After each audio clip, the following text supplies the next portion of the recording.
I actually think too, I agree with what you were saying, but I think what happens too when you're older is speaks to, like you said, maturity. I think when you are young, you don't know what stuff you is not things you should put up with. You know what I'm saying?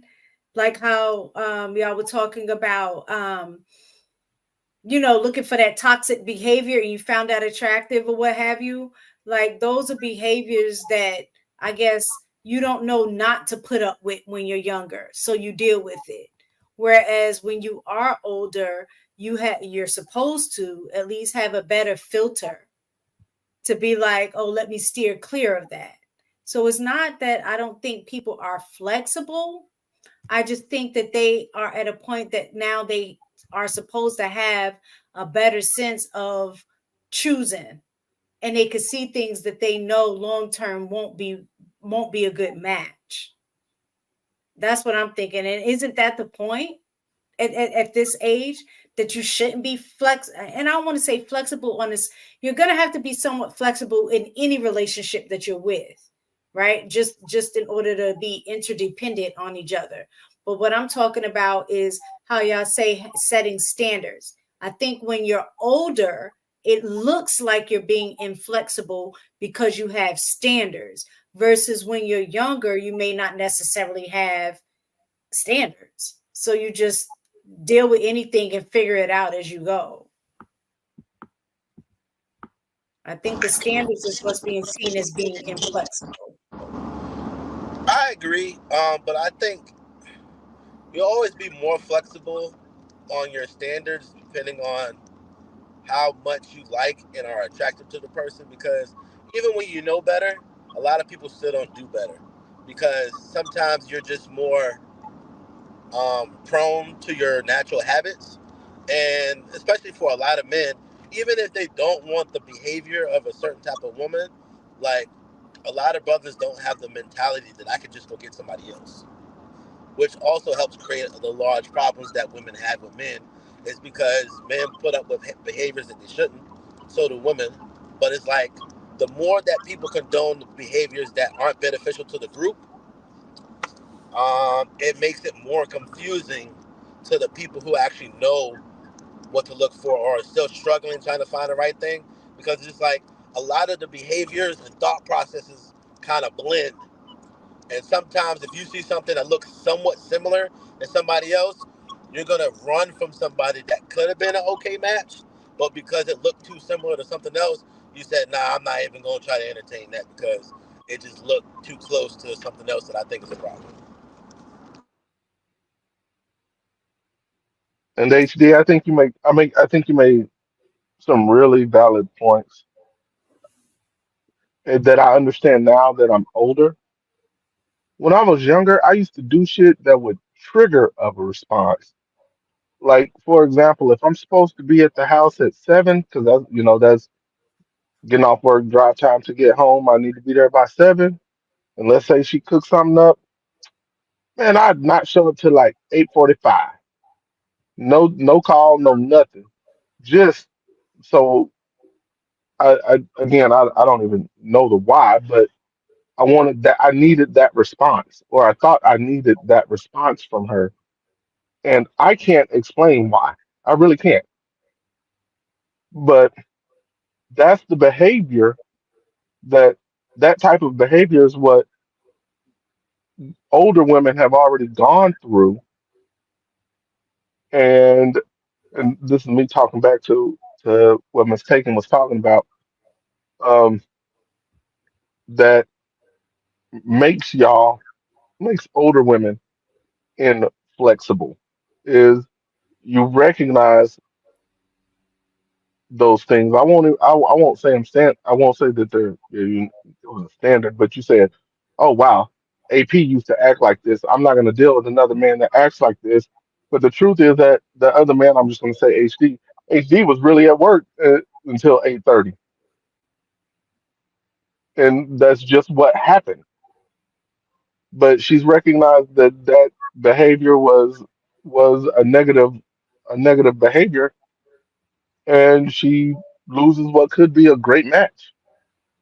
And we men, we don't want you to be super rigid, which is why in these spaces I hear the men say, "Hey, I can go get a younger model of you, a younger version of you, and I don't have to deal with 2/3 of the bullshit that you come with already because you ran into guys like me."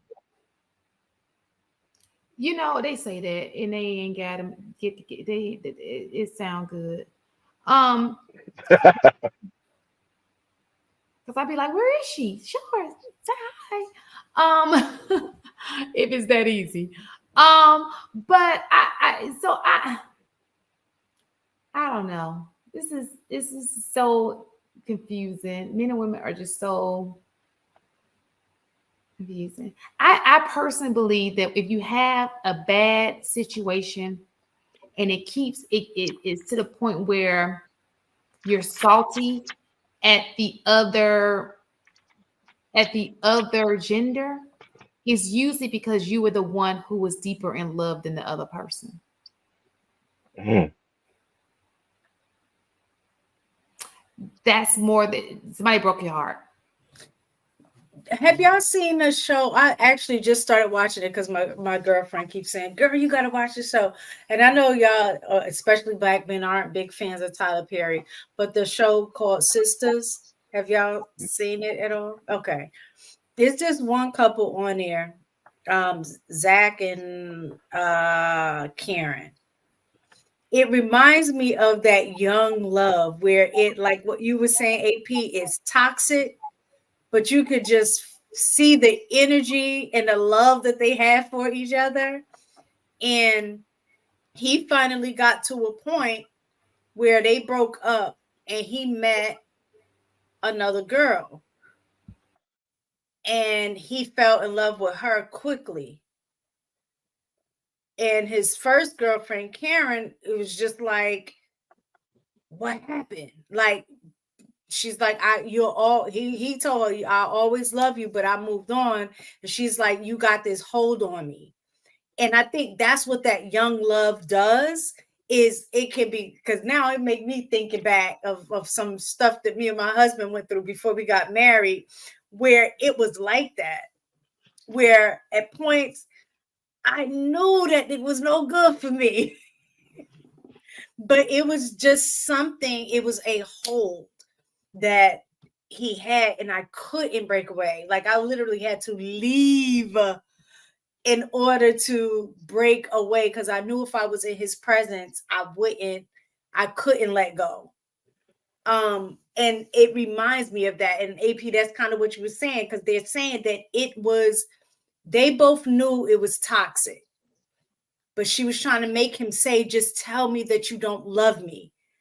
For her, she's like, I guess she was needing to hear that from him so it could hurt her enough that she would leave him alone. And I Mm. totally related to that, because when you are in, I guess what they say, soul ties, I guess they kind of had like that soul tie. And she was like, I know it's toxic. I got a good man over here that I know wants to be with me, but it's just something about I can't let it go. And that kind of love be crazy. If you can maintain that kind of love throughout your marriage, it's dope. I'm telling y'all. So not the toxicity part, but Yeah. but when he met the other girl, the difference, which made me literally think of this show in its Lapeef space, because I heard you guys say this so many times. The other girl that he met, she she spoke to him in a way that made him feel like he could do anything. Whereas the first relationship, even though that was a toxic love and he loved her, he said he never felt good enough when he was with her, because she talked to him any old kind of way. And kind of, I guess, broke his spirit as a man. He never felt like he could do anything right. He felt less than, because she was basically taking care of him financially. Like, she was taking care of everything. He worked at an airport and she had a hair salon that was doing like mad business. So she was taking care of him. They broke up. He meets the other girl, and she just kind of spoke to him in a way that he was like, "What's this?" Like he was already anticipating that same treatment, and she just didn't give it to him. And just by the way that she spoke to him, he just started like, okay, I'm gonna get myself together. He felt like he could really do it, and then he ended up making a whole lot of money or whatever because of that, because of her. And it made me think of this show, like literally, because I hear a lot of times men talk about women knowing how to speak to them. And what the other girlfriend saw as a burden, she kind of saw him as a blessing. And I was like, "Oh wow, that was deep." I actually got to see what that looked like. Yeah. He So fell in love with her like that.